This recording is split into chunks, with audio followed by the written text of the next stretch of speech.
Imagina que un día despiertas en la Edad Media, sin tecnología, sin electricidad, sin internet, pero hay algo que sí tienes. Un objeto en tu bolsillo que aquí y ahora no vale absolutamente nada, pero en este mundo medieval podría hacerte multimillonario. Sí, podrías vivir como un rey, tener castillos, ejércitos y riquezas ilimitadas. Pero, ¿cuál es ese objeto? ¿Y por qué hoy es prácticamente inútil? La respuesta te sorprenderá. Nuestro primer objeto es algo que probablemente tienes en tu cocina ahora mismo: la pimienta negra. Pero lo que hoy cuesta unos centavos, en la Edad Media era un símbolo de riqueza, tanto como lo es el oro hoy en día. Pero, ¿por qué la pimienta negra era tan valiosa? En la actualidad, si quieres pimienta negra, solo vas al supermercado y compras un frasco sin pensarlo dos veces. Pero en la Edad Media, conseguir pimienta negra era una verdadera hazaña. Para empezar, la pimienta no crece en Europa. Sus granos provenían de la India y otros rincones exóticos de Asia. En esa época no existían aviones ni barcos de carga modernos, así que la pimienta tenía que viajar miles de kilómetros en caravanas de camellos, atravesando desiertos peligrosos y tierras infestadas de bandidos. Cada grano de pimienta que llegaba a Europa había pasado por un recorrido mortal.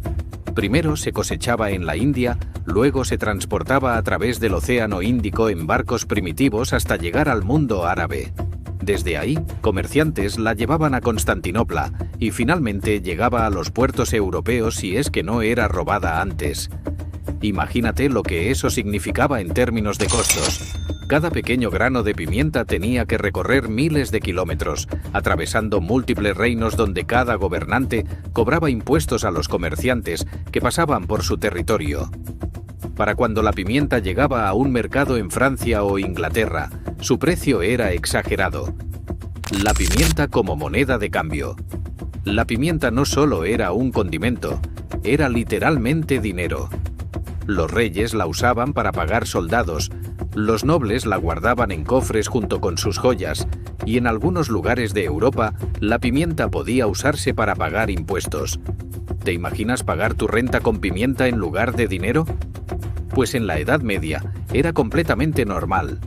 De hecho, se dice que, en algunos contratos medievales de alquiler, los inquilinos estaban obligados a pagar parte de la renta con granos de pimienta negra.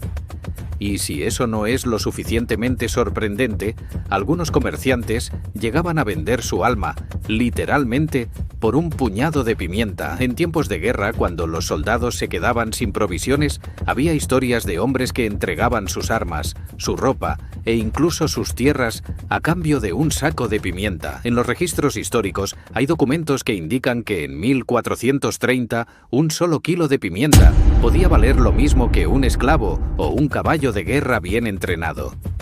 Así de valiosa era. Solo los más ricos podían permitirse la pimienta. Si viajáramos en el tiempo y entráramos a la cocina de un castillo medieval, probablemente encontraríamos cofres llenos de especias exóticas.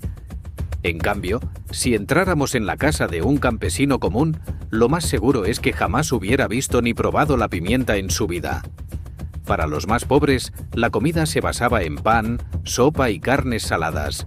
Pero para la nobleza, tener especias en la mesa era una demostración de poder. Mostrarles a tus invitados que podías permitirte un plato con pimienta negra era equivalente a tener un Ferrari en la actualidad.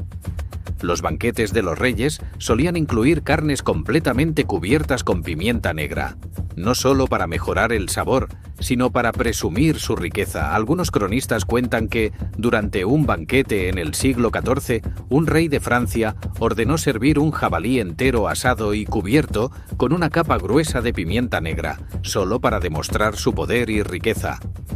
Para los invitados era un lujo impensable: la pimienta negra y el tráfico ilegal en la Edad Media. Cuando algo vale tanto dinero, siempre hay personas dispuestas a hacer cualquier cosa para conseguirlo. Y con la pimienta negra no era diferente. En el siglo XV, las rutas comerciales de especias estaban dominadas por los mercaderes árabes y venecianos, que protegían celosamente su monopolio. cualquier intento de traer pimienta sin pasar por sus rutas oficiales era castigado con penas severas. Los reinos europeos, desesperados por conseguir pimienta sin depender de estos intermediarios, financiaron exploraciones marítimas en busca de rutas alternativas. De hecho, Cristóbal Colón no estaba buscando América, sino una nueva ruta hacia las Indias para traer especias más baratas. Cuando los portugueses finalmente lograron llegar directamente a la India en el siglo XVI, comenzaron a traer pimienta sin depender de los mercaderes árabes y venecianos. Esto provocó un colapso en el precio de las especias y cambió la economía global para siempre. En solo unas décadas, la pimienta negra pasó de ser un lujo absoluto a un producto cada vez más accesible. Y con el tiempo, su valor se desplomó. Para el siglo XVIII, la pimienta ya no era un bien exclusivo de la nobleza. La producción en masa y el comercio global hicieron que su precio bajara drásticamente. Hoy en día la pimienta es tan común que ni siquiera pensamos en su historia. Pero hubo un tiempo en el que cada grano era más valioso que el oro, y tener un simple frasco de pimienta negra en tu cocina significaría que eres una de las personas más ricas del mundo medieval. Así que la próxima vez que veas ese pequeño frasco en tu casa, recuerda que hace siglos esa misma especia podía comprar castillos, ejércitos y cambiar el destino de naciones enteras. La pimienta fue solo uno de los muchos productos que alguna vez fueron más valiosos que el oro y que hoy apenas consideramos especiales. Pero no es el único ejemplo. Ahora viajemos a otro objeto que, en su momento, fue un símbolo absoluto de estatus y riqueza, algo que hoy damos completamente por sentado. Hablamos del vidrio. Un material que hoy está en todas partes, pero que en la Edad Media era tan exclusivo que solo los más ricos y poderosos podían darse el lujo de tenerlo. Veamos por qué. El vidrio no es un invento medieval. De hecho, las primeras formas de vidrio datan de hace más de 4000 años, en Mesopotamia y Egipto. Pero en aquellos tiempos era extremadamente difícil de fabricar. Los egipcios y romanos lograron hacer objetos pequeños como vasos, botellas y abalorios, pero la técnica para hacer vidrios grandes y transparentes no existía. Los romanos fueron los primeros en desarrollar vidrieras rudimentarias, pero incluso en su época, una casa con ventanas de vidrio era un símbolo absoluto de riqueza. Cuando el Imperio Romano cayó, la fabricación de vidrio se volvió un arte perdido en muchas partes de Europa. Durante siglos, la gente vivió sin ventanas de vidrio y tuvo que conformarse con aberturas cubiertas de madera, telas o cuero tratado. La luz del sol no entraba fácilmente a las casas y la idea de tener una ventana completamente transparente era impensable. Si viajamos a una ciudad medieval en el siglo XII, veremos que casi ninguna casa tenía ventanas de vidrio.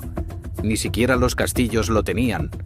En su lugar, usaban madera o pergamino encerado para cubrir las ventanas, lo que significaba que las casas eran oscuras y frías. Solo las catedrales y los palacios reales podían permitirse el lujo del vidrio, y ni siquiera era transparente como el que conocemos hoy. Los primeros vidrios medievales eran gruesos, burbujeantes y deformes, hechos con técnicas muy rudimentarias. En ese entonces, fabricar vidrio era un proceso increíblemente difícil. Se necesitaban hornos especializados que alcanzaran temperaturas altísimas, y la materia prima, como arena de cuarzo y carbonato de sodio, era escasa y cara. Además, cada hoja de vidrio tenía que ser soplada y moldeada a mano, lo que hacía que cada pieza fuera única y costosa. Por eso, en la Edad Media, el vidrio se consideraba un bien de lujo, algo que solo los más ricos y poderosos podían permitirse. Si un noble tenía una ventana de vidrio en su castillo, era una señal absoluta de estatus. De hecho, en algunos casos, las ventanas de vidrio eran portátiles. Cuando un noble se mudaba a otro castillo o casa, se llevaba sus ventanas con él. Así de valiosas eran. Aunque el vidrio era extremadamente raro en las casas, había un lugar donde sí lo encontramos en abundancia: las iglesias y catedrales. Las grandes catedrales medievales, como Notre Dame en París o la Catedral de Chartres, se convirtieron en los principales centros de innovación en la fabricación de vidrio. Fue en estos lugares donde se desarrollaron los famosos vitrales, vidrios de colores que formaban impresionantes escenas religiosas. Pero estos vitrales no solo eran decorativos, también tenían un propósito práctico. Como la mayoría de la población era analfabeta, los vitrales servían como una Biblia ilustrada para que la gente pudiera entender las historias sagradas a través de las imágenes. Estos vitrales eran increíblemente caros y difíciles de fabricar. Se dice que algunas catedrales tardaron siglos en completar sus vitrales, porque cada pieza de vidrio tenía que ser cortada, teñida y ensamblada a mano. Tener vitrales en una iglesia no solo era una muestra de devoción, sino también de riqueza. Algunas ciudades competían entre sí para tener las catedrales con los vitrales más impresionantes, porque eso demostraba su poder económico.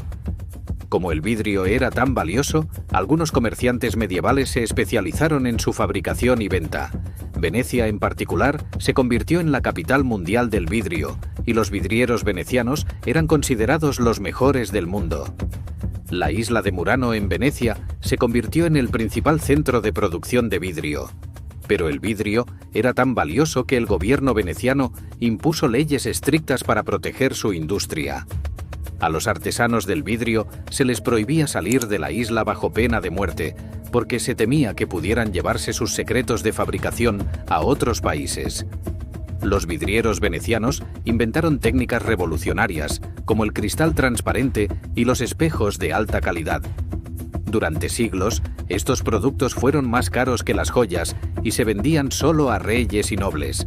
Se dice que, en el siglo XIV, un espejo de vidrio veneciano podía costar lo mismo que un barco entero, y las copas de vidrio eran tan valiosas que solo se usaban en ocasiones especiales. Pero, al igual que la pimienta, el vidrio dejó de ser un producto exclusivo con el paso del tiempo. Con la llegada de la Revolución Industrial, las técnicas de fabricación se perfeccionaron y el vidrio comenzó a producirse en masa. Las primeras fábricas de vidrio en Inglaterra y Francia hicieron que las ventanas de vidrio fueran más accesibles para la población común. Para el siglo XIX ya no era raro ver ventanas de vidrio en todas las casas, y lo que antes había sido un símbolo de estatus se convirtió en algo cotidiano. Hoy en día el vidrio es tan barato y común que apenas pensamos en él. Pero hubo un tiempo en el que una simple ventana de vidrio podía costar una fortuna y solo los más ricos podían permitírsela. Así que la próxima vez que tomes agua en un vaso de vidrio, recuerda que en otra época ese mismo material podía valer más que el oro.